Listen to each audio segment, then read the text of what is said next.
This is the Get Savvy Show, brought to you by the Reluctant Leader Academy.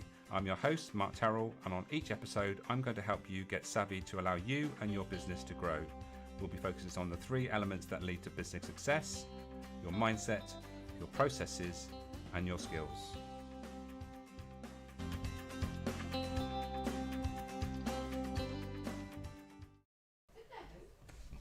Hello and welcome to this episode of the Get Savvy Show, where we are going to be getting savvy about social media. And I have a special guest with me today, Karen Cureton, who is an expert in the field.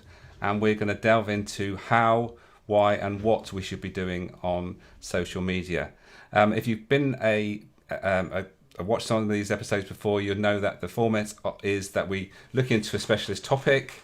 And also we look into the guests' motivators and see what it is that they want fulfilled in their business. And actually I ask them how they get those key motivations met in their business, which is key to our long-term success and maintaining the energy in our business.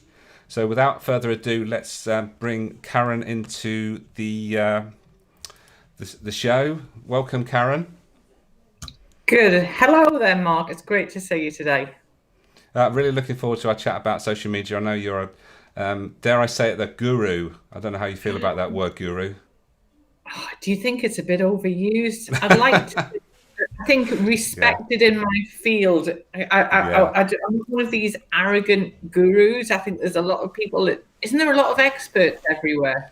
I know. It's funny how we sort of react to certain words, isn't it? Whereas it's specialist, guru, expert, who knows what the right word is, but I know you know your topic. That's the important thing, and we're going to dive into social media, getting savvy about social media, because I guess it's something that everyone needs to, whether they've realized it or not. They've got to realize the place social media plays within the business scenario these days. So it's hopefully going to be a worthwhile 20 minutes or so when we get into that topic. So before we do that, as I mentioned, we first of all look at my guests' key motivators. You've completed a motivational map, and these are the top three motivators for you, Karen. So let's just highlight what those three are. So Karen's number one motivator is expert, so being a specialist master of her topic, and seeks knowledge around that topic. The spirit is about freedom, autonomy, and having a control over her time. And thirdly, she is driven by the defender motivator, which is the security, predictability, and stability drive. So my first question is, how do you see those three motivators showing up in your business? Well, I think a lot of it comes from my background. So I'm just a pathological learner. So I have this theory about myself and my business that I think it's such a competitive marketplace that you are always learning. And this year in particular, I've done a lot of personal development, and I think a lot of trainers are doing a lot of that. We're all having to up skills. So I think as far as my business is concerned, I'll always say to my clients that I feel a duty of care to be ahead of the game and to be that go-to person. And that's really important to be. And I suppose that then tweaks into the other elements, because what I want to do is to be that trusted person that they're going to go to because they know what they're going to get from me. Yeah, that makes sense. And the freedom bit, I guess, is because you're running your own business, so you have control over your time. Yeah, and I suppose from working in the corporate world from the age of, 16, 17, I didn't stay on at school. I just want to get out and work. I love working. So for me, having been in that structure of a corporate world and then leaving that environment, that was a huge motivator, that I wanted to be able to be master of my own destiny. I think now I'm just unemployable. It's surprising how many people that have said that to me. They've got that entrepreneurial spirit. They like the freedom. They don't want to be told what to do, and that leads them to think that they're unemployable. I think as time goes on, I think we're going to be more and more employable because we've got the right mindset, and it's about change and adapting Not that we'd obviously go back into employment as such, but I think those drives help us to be more adaptive as things are thrown at us. We can adapt to those challenges. And the Yeah, defender one's quite interesting because you don't quite often. I don't often find the defender as in the top three, and that's no good or bad about any of these motivators. But the thing that if you lack it, what you tend to find is that those people have no structure in their business. So I'm assuming that you've put in plenty of structure in your business, so you know what's happening.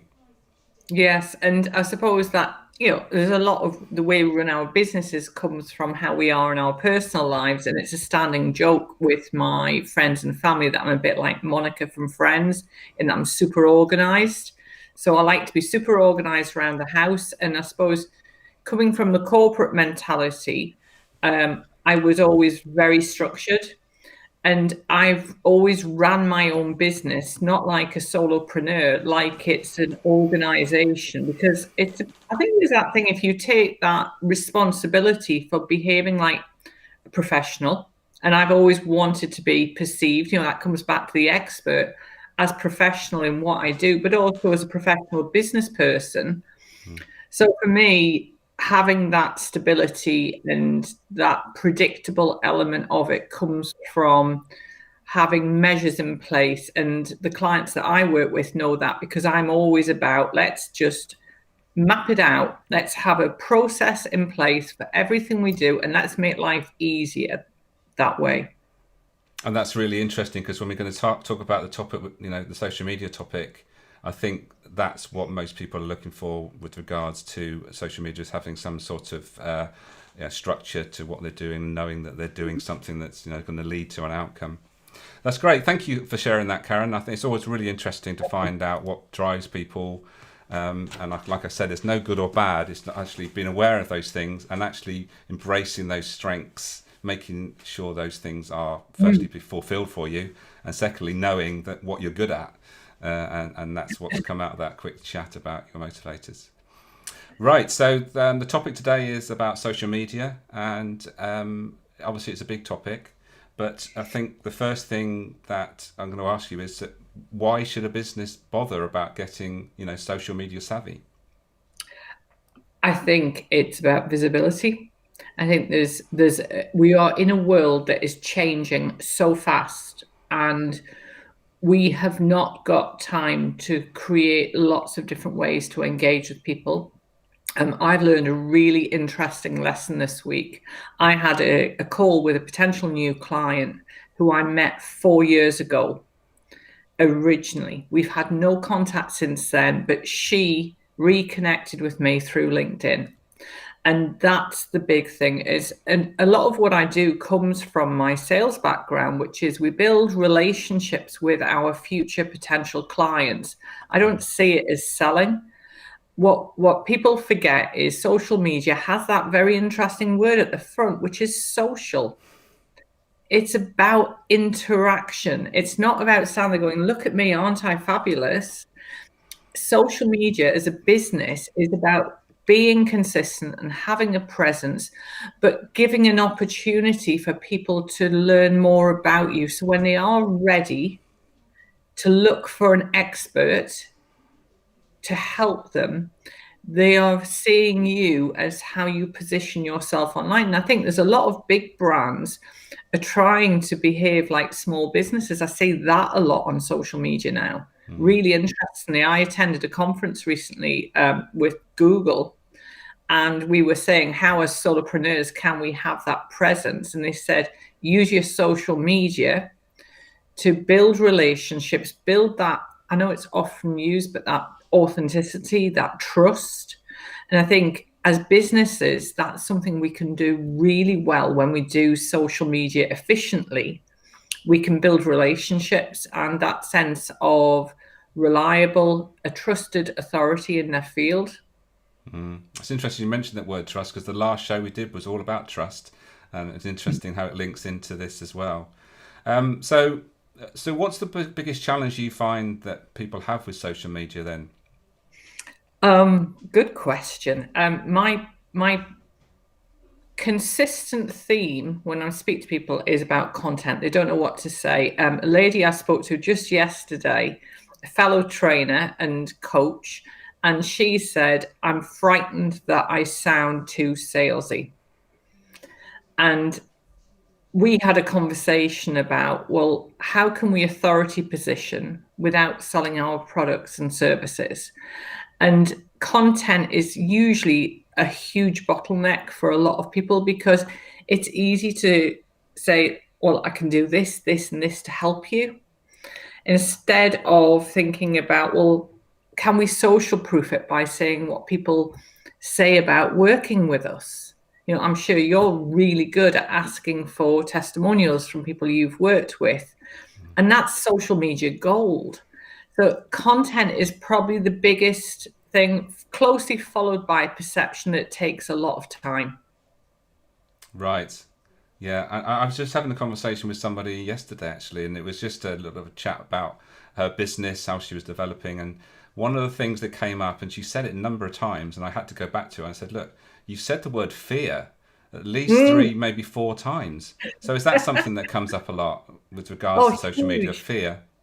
Huge. In fact, I did a poll in the summer when I was planning to do a new program and asked people what their biggest limiters were to stop them doing it. And a lot of it's, a lot of it's up here.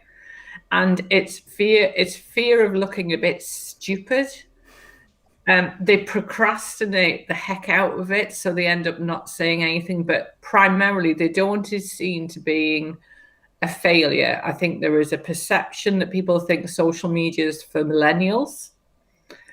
That instead of seeing it is actually the more honest you are and genuine you are, people will love that. I've just written, fully enough, my end of year blog, and I've said, I've been really honest and said, I'm not going to lie. I've had some moments this year, as we all have, when it hasn't been great.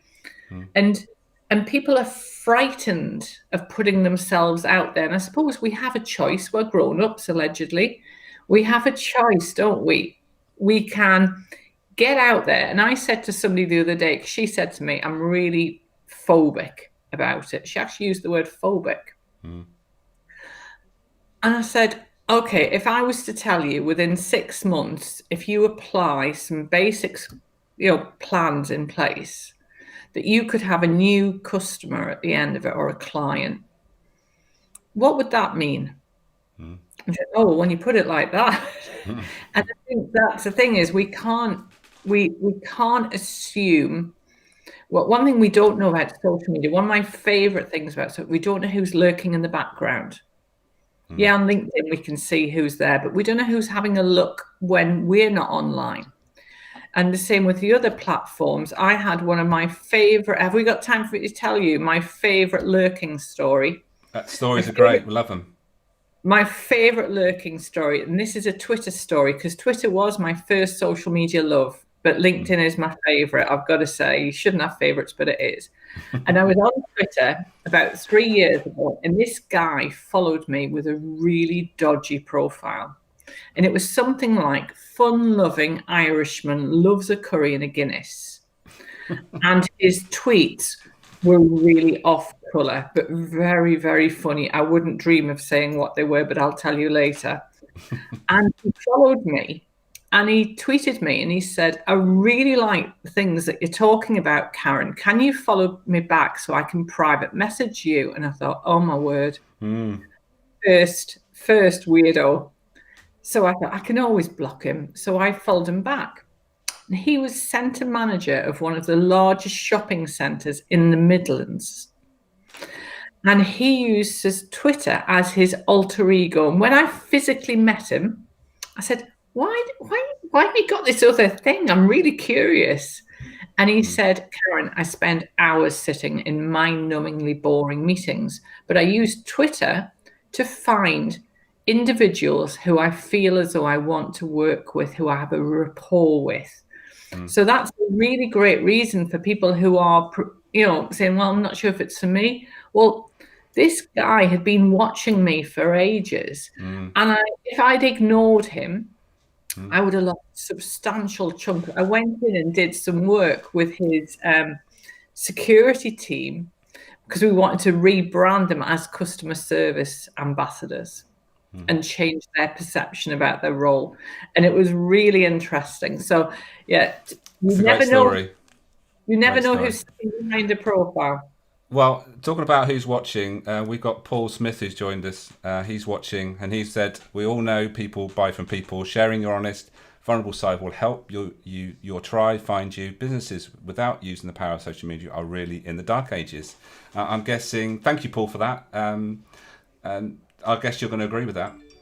100%, Paul. I think we have got choices, and yes, I will always say that we need to have, any marketing experts will tell us we need to have multiple layers of marketing and touch points with our potential customers. But right now, social media is our best hope. And for the thing that I think is really refreshing is it's a level playing field.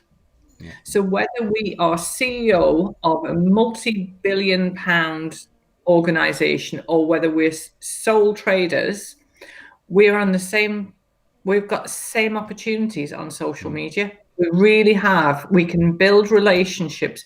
We can be responsive and engage with our audience. In fact, I think we've got a better opportunity with that, Mark, because we can do that and be that. And that word about being genuine and being real. It's like sometimes I do a regular live on some of my pages. And sometimes I've shut her away today, but sometimes my cat interferes and walks in and she just walks across the screen like we're being intruded. But people love it because it's that reality. And I think by being online, we have a real opportunity to show a little bit our soft underbelly as well. Yeah, exactly what Paul said about being vulnerable. People don't want to engage with robots. They want to know that it's a real person and that you are fallible, make mistakes like they do. I always remember someone saying to me, "Why is Batman more popular than Superman?" And I didn't know at the time. And they said because Batman has flaws and Superman doesn't. And that's interesting, isn't it? We all want to be Batman. We prefer Batman to Superman because we want to relate to someone that has flaws. Absolutely. So that's really interesting. I think the next question is you mentioned about, well, obviously what we're on 3 platforms at the moment and going out live, and you might be watching this on replay in either one of those 3, being LinkedIn, Facebook, or YouTube. So what do you say when people say, well, I don't know which platform to go on? Oh, that's a really good question. Because I think I often ask people, say, which is your favorite to use personally, but where do your perfect clients hang out? And it's a bit like joining a club, a special club. Think of it like a special club that happens to be online. And it may be that LinkedIn, for argument's sake, a lot of people say they're frightened of LinkedIn because they see it very much as the elder of the social media world. It's where the grown-ups hang out. It's where the adult conversations take place.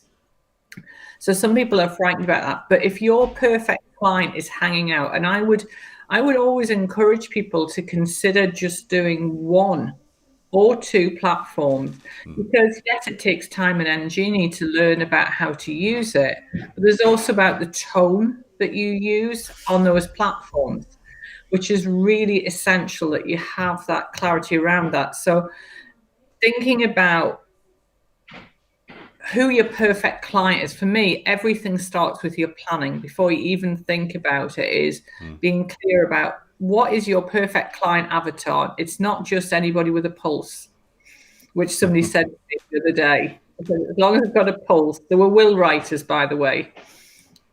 And right. Well, that's quite relevant for them, I guess. yeah. It's just ideally they're still alive.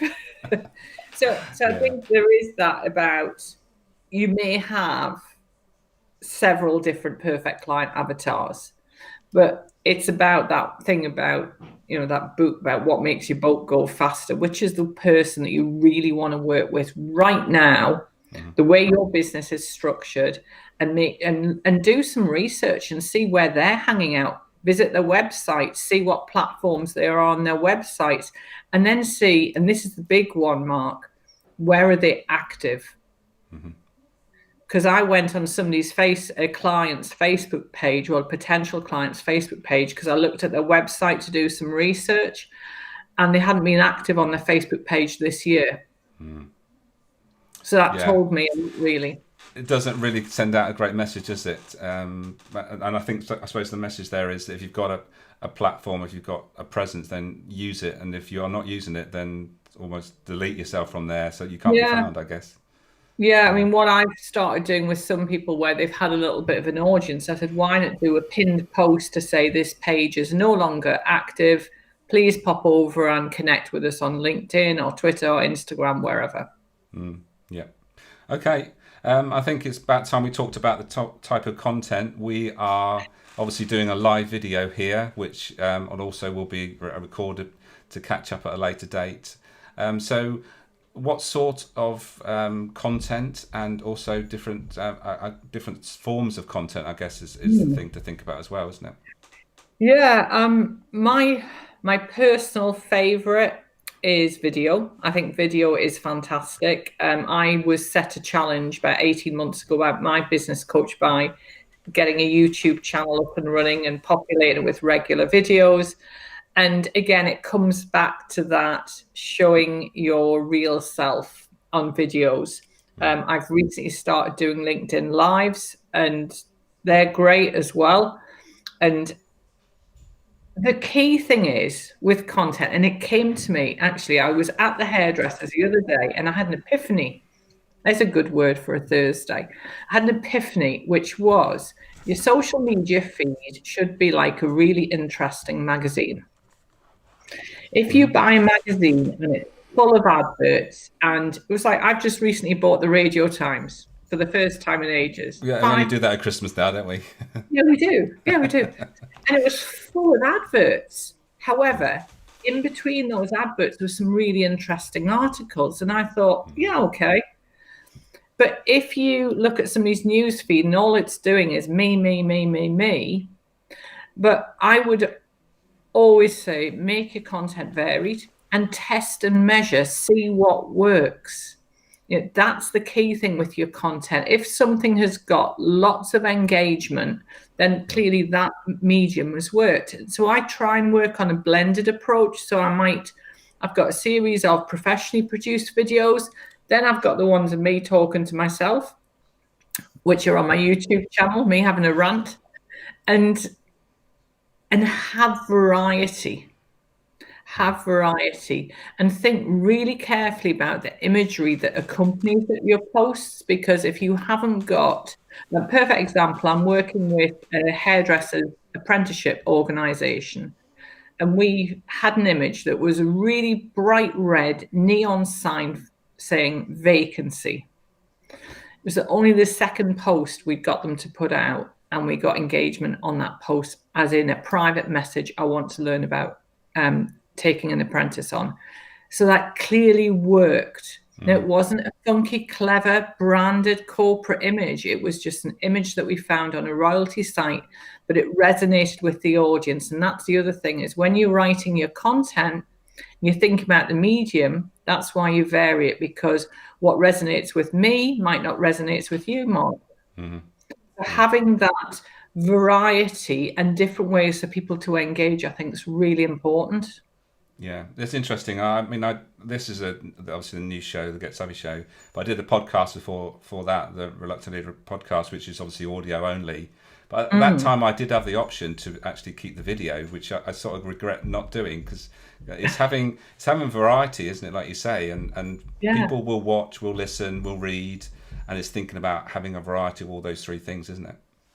Absolutely. It was like, I recently did a course, hosted a course, and we hosted it on a private Facebook group. Really interesting learning for me as a trainer, because one of the delegates said, I can't abide Facebook and I'm not on there.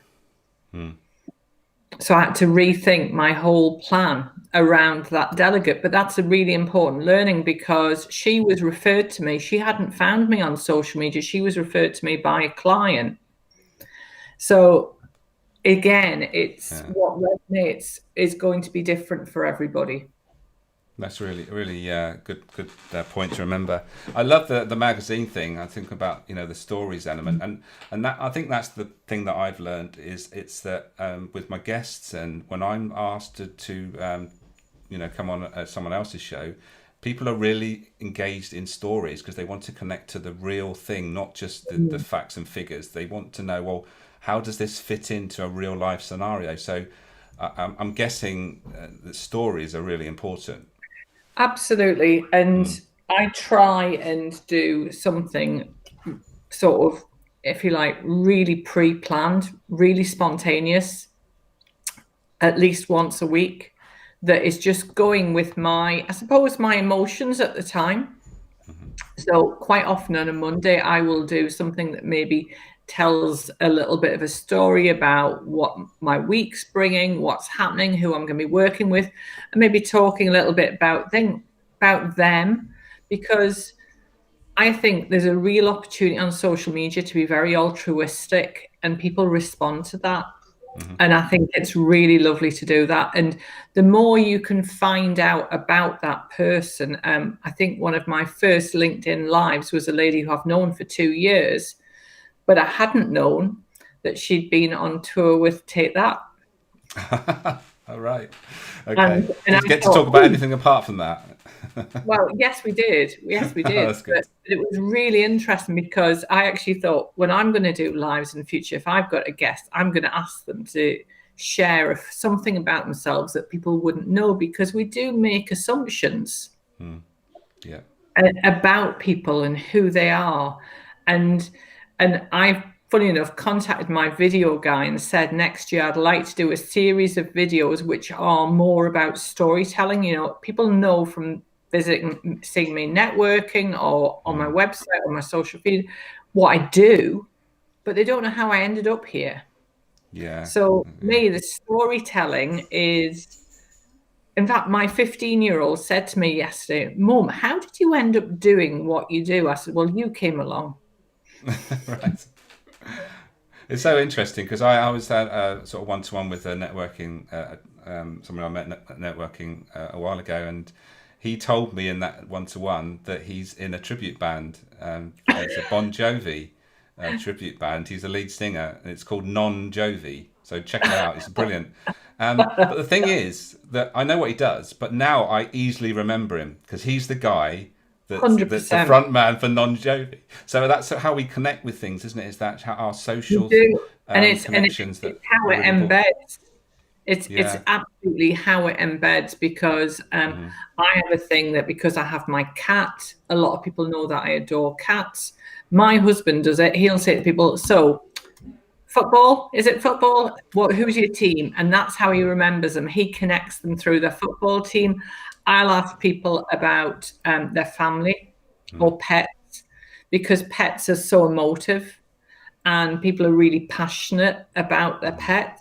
And I mean, I've got friends who've got puppies in lockdown because it's helped their emotional well-being. So I can instantly name all of their puppies because you're absolutely right. We connect that person and we remember them Yeah. through that. Brilliant.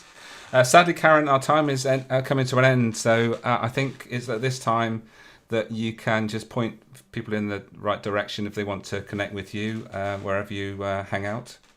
Thank you. Thanks, Mark. It's been great to be here. Really appreciate it. Well, I've got such an unusual last name that my business is called Curitan Consulting, not very imaginative, or connect with me on LinkedIn, YouTube, Facebook, Twitter, Instagram. I'm everywhere. And yeah, it's been great to be here today. Thank you so much. Thank you, Karen. It's been great, and you've really connected with the importance of how we can use social media. It's not shouldn't be quite so scary as people make out. And actually, if you be yourself, be your true, authentic self, and that's the best place to start. Thanks again, and I will catch up with you very soon. Thank you. Well, I hope you found that useful. I certainly did. I know Karen really knows her topic, and social media is something that really people get a bit sort of wound up about, don't really know what they should be doing.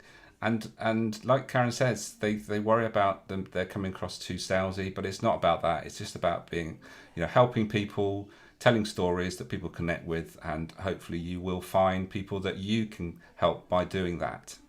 So if you want to connect with me, the reluctantleader.academy is where you'll find me, obviously on LinkedIn, YouTube, and Facebook. And until the next episode of the Get Savvy show, I bid you farewell and have a great day.